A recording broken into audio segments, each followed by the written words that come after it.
जिस संविधान की शपथ ले करके ये सरकार में आए हैं उसी को बदलने की बात कर रहे हैं, तो इससे बड़ा देशद्रोही और कौन होगा। केजरीवाल जी को भी, केजरीवाल जी जो ना संविधान सिर पर रख के और बाबा साहब की उंगली पकड़ कर राजनीति में आए थे, बड़ी संविधान की बात करते थे ये, लेकिन जीत का आए तो फटाफट हनुमान मंदिर भागे। ये क्यों नहीं बाबा साहब 26 रोड पर माथा टिकाने गए।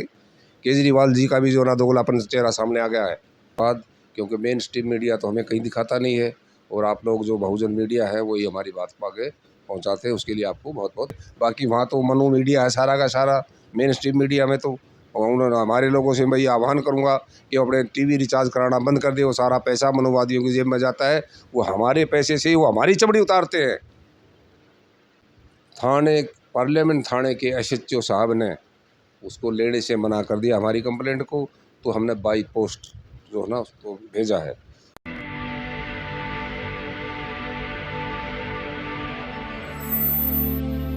जय भीम। मैं मेवालाल और आप देख रहे हैं बहुजन समय। आज भीम आर्मी के कार्यालय में आया हूँ। वहाँ पर हमारे वीर सिंह भीम आर्मी आज़ाद समाज पार्टी के कार्यकर्ता हैं, उनसे जानता हूँ कि उनका क्या पद है। सर आपको पहले जय भीम।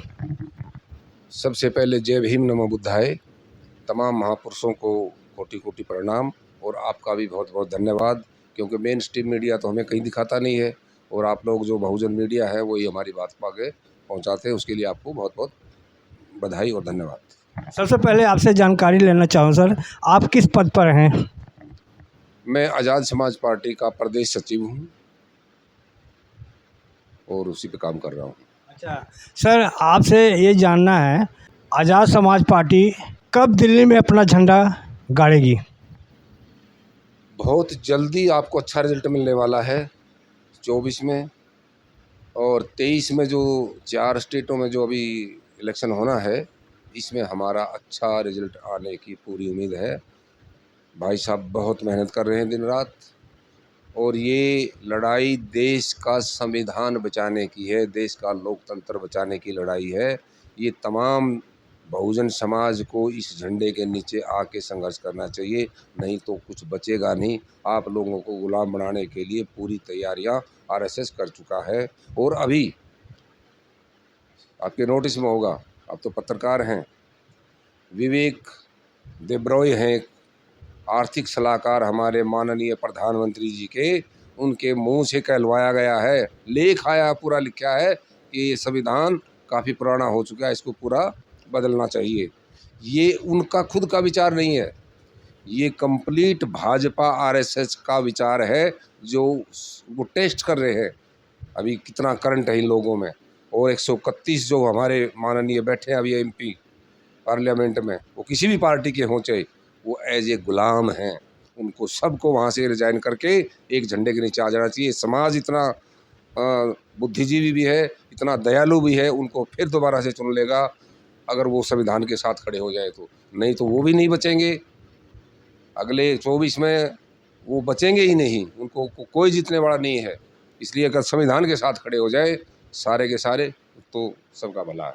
अच्छा, मुझे एक जानकारी भी मिली है कि आज़ाद समाज पार्टी ने विवेक ओबराय के खिलाफ आपने थाने में दर्ज किया है, जो संविधान के खिलाफ उन्होंने बोला है।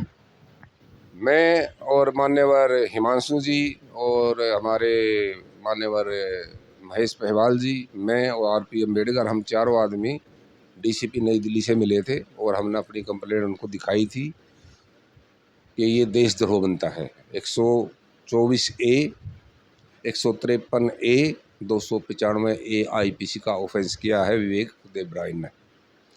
डीसीपी साहब ने कह दिया है कि थाने में जाकर के रिसीव करा लो।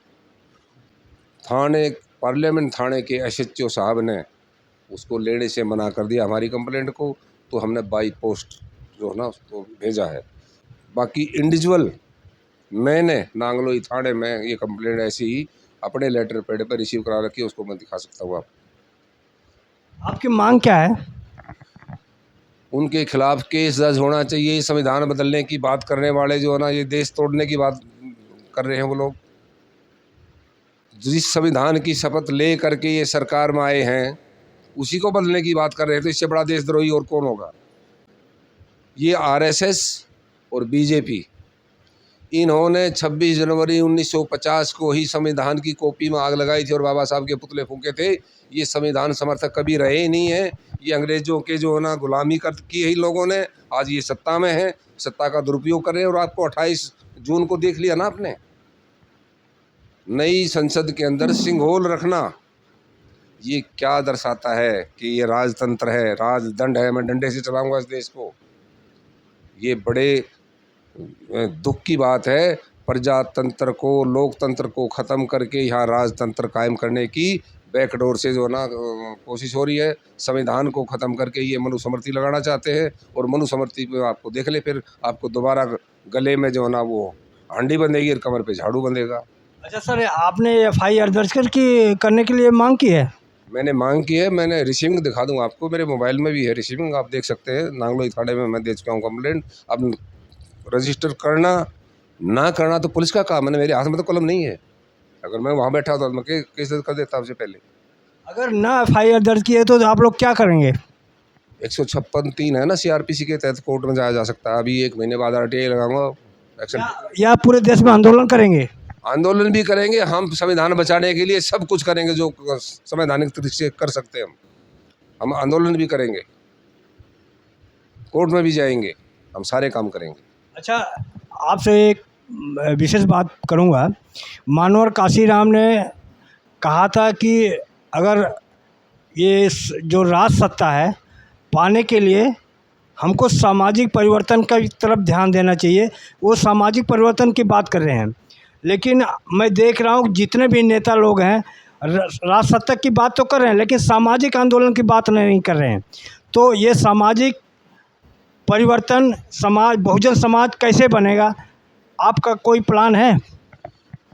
हम जो है, हमारे पार्टी, हमारी जो है भीम आर्मी एकता मिशन, जो हमारे मान्यवर चंद्रशेखर भाई हैं, मान्यवर विनय रतन जी हैं, वो बहुजन की बात को ही आगे बढ़ा रहे हैं, मान्यवर काशीराम की विचारधारा को ही आगे बढ़ा रहे हैं और पूरे 90% समाज को जोड़ करके उस सत्ता पे काबिज होने की हम कोशिश कर रहे हैं। आप लोगों के ऊपर एक आरोप लगता है कि आप लोग बीजेपी और कांग्रेस द्वारा आप खड़े हैं, आप उनके पैसे से ये सब कार्यक्रम, जितना बड़े बड़े पंडाल, कुर्सी, टेंट लगता है, उनके पैसे से लगता है। ये भैया से समाज प्यार करता है। मैं अभी राजस्थान गया था, शायद आप भी गए थे, आपने देख लिया राजस्थान की रैली को, जयपुर में गए थे अभी 20 तारीख को। सब लोग अपने खर्चे से जाते हैं, अपने पेट काट करके, लोग गरीब लोग हैं ये, फिर भी जो ना ये प्रोग्राम करते हैं, किसी से कोई हम डोनेशन नहीं लेते। ये झूठे आरोप हैं, आरोप लगाने वाले लगाते रहते हैं। आप RSS के एजेंट हैं? RSS के एजेंट क्यों? हम RSS के तो हम घोर विरोधी हैं। RSS देश का दुश्मन है, लोकतंत्र का हत्यारा है। RSS बम बनाने की ट्रेनिंग देता है। RSS ने मणिपुर जला दिया, RSS ने मेवात जला दिया, अब 24वां देश जलाएंगे ये। अब मुझे RSS का एजेंट बता रहे हैं। अच्छा, एक चीज़ बताइए आप, दिल्ली में केजरीवाल कहते हैं कि अगर बीजेपी सावरकर को पढ़ाएगी तो वो अम्बेडकर को पढ़ाएंगे, तो आप लोगों का काम तो आसान कर रहा है ये केजरीवाल। अच्छा क्वेश्चन आपका। ये बात कही थी 14 अप्रैल 2016 को, उस प्रोग्राम में तालकटोरा स्टेडियम में मैं था और मैंने केजरीवाल का, मैं शुरू से जो है ना उसका समर्थक रहा हूँ। लेकिन जब से गुजरात में ये कहा था कि नोटों पे गणेश और जो ना किसकी लक्ष्मी की फ़ोटो होनी चाहिए, उस दिन तो उन्हें बाबा साहब याद नहीं आई केजरीवाल जी को भी। केजरीवाल जी जो ना संविधान सिर पर रख के और बाबा साहब की उंगली पकड़ कर राजनीति में आए थे, बड़ी संविधान की बात करते थे ये। लेकिन जीत का आए तो फटाफट हनुमान मंदिर भागे ये। क्यों नहीं बाबा साहब 26 जल्दीपुर रोड पर माथा टिकाने गए? केजरीवाल जी का भी जो ना दोगलापन चेहरा सामने आ गया है। तो कहने का मतलब केजरीवाल कथनी और करनी में अंतर लग रहा है आपको? करनी कथनी मैं बता तो दिया, बात करते हैं संविधान की और चंद्रशेखर आज़ाद की, उनके फ़ोटो लगाने की बात करते हैं, लेकिन जो है ना वो मैंने 2-3 चिट्ठियाँ लिखी है उनको कि आप अपने ट्रैक से हट गए हैं। आप जिस पे बात पे चले थे, राजनीति में आए थे बाबा साहब के संविधान के कारण और उनकी बातें करते थे, आप भी खोखले हैं। आपने क्यों लिया इस्तीफा राजेंद्र पाल गौतम का? 22 प्रतिज्ञाएं तो ली थी उन्होंने, बाबा साहब की 22 प्रतिज्ञाएं हैं वो। क्या कसूर था रजनी पाल गौतम का, बताइए ना आप मुझे। केजरीवाल जी से हमारा सीधा क्वेश्चन है कि 22 प्रतिज्ञाओं पे आप क्या बाबा साहब के विचारों के साथ है या नहीं है, या नकली हैं? चलो मैं आपसे लास्ट क्वेश्चन पूछ रहा हूँ। यहाँ पे दिल्ली में 4 राष्ट्रीय पार्टियाँ हैं, तो आप अपना जगह कैसे बनाएं उनके आगे? हमारी विचारधारा संवैधानिक विचारधारा, इस देश के लोकतंत्र बचाने के लिए ही भीम आर्मी का जन्म हुआ है, अन्याय अत्याचार के खिलाफ। हम किसी जाति धर्म से हमारे कोई दुश्मनी नहीं है, हम सबको गले लगा के चल रहे हैं। सिर्फ अत्याचार के खिलाफ भाई साहब लड़ाई लड़ रहे हैं, देश का लोकतंत्र बचा रहे और देश का जो ना संविधान बचा रहे, और इसके लिए हम काम कर रहे हैं। अच्छा, लास्ट में मैं आपसे चाहूँगा कि हमारे ये बहुजन समय चैनल के बारे में 2 शब्द बोलें। आपका बहुत बहुत धन्यवाद, आप भी अच्छी मेहनत। बाकी वहाँ तो मनु मीडिया है सारा का सारा, मेन स्ट्रीम मीडिया में तो उन्होंने हमारे लोगों से मैं आह्वान करूँगा कि अपने टीवी रिचार्ज कराना बंद कर दे। वो सारा पैसा मनुवादियों की जेब में जाता है, वो हमारे पैसे से ही वो हमारी चमड़ी उतारते हैं। नहीं तो आपके पास बचा कुछ नहीं है। और बता देता हूँ आगे, अगर 24 में गलती से ये दोबारा आ गए, उसके बाद इलेक्शन नहीं होगा, पूरा आपको गुलाम बना के रखा जाएगा और डंडे से चलाया जाएगा। अदालतें काम करना बंद कर देंगी। आप देख लीजिए ना, चंद्रचूड़ जी को भी इन्होंने उससे बाहर कर दिया, कमेटी से बाहर कर दिया। हर संवैधानिक संस्था पे RSS ने अपना आदमी फिट कर दिया है। सबका कार्यकाल बढ़ाए जा रहे हैं। जो रिटायर हो रहा है उसका होम गृह मंत्रालय में जो है उसका 4 बार कार्यकाल बढ़ा लिया। ED के जो है कोई मिश्रा जी, उनका 4 बार कार्यकाल बढ़ा लिया। जो इसके इनके चहेते हैं RSS के, उनका सबका कार्यकाल बढ़ाया जा रहा है 2024 का इलेक्शन को मद्देनजर रखते हुए। तो सर, सभी से गुजारिश है, इस देश के लोकतंत्र को बचाइए, नहीं तो आपको यहाँ पर रखने की जगह नहीं मिलेगी। आपको पीटा जाएगा, मारा जाएगा। आपको पानी पीने के, जो बाबा साहब ने पहली दफ़ा पानी कब पिया था 14 तालाब में 20 मार्च 1927 को, उसी हालात में आपको लाकर छोड़ने की गारंटी ले रखी है हमारे प्रधानमंत्री ने। ये SC ST OBC माइनॉरिटी का जो ना भला नहीं कर सकते।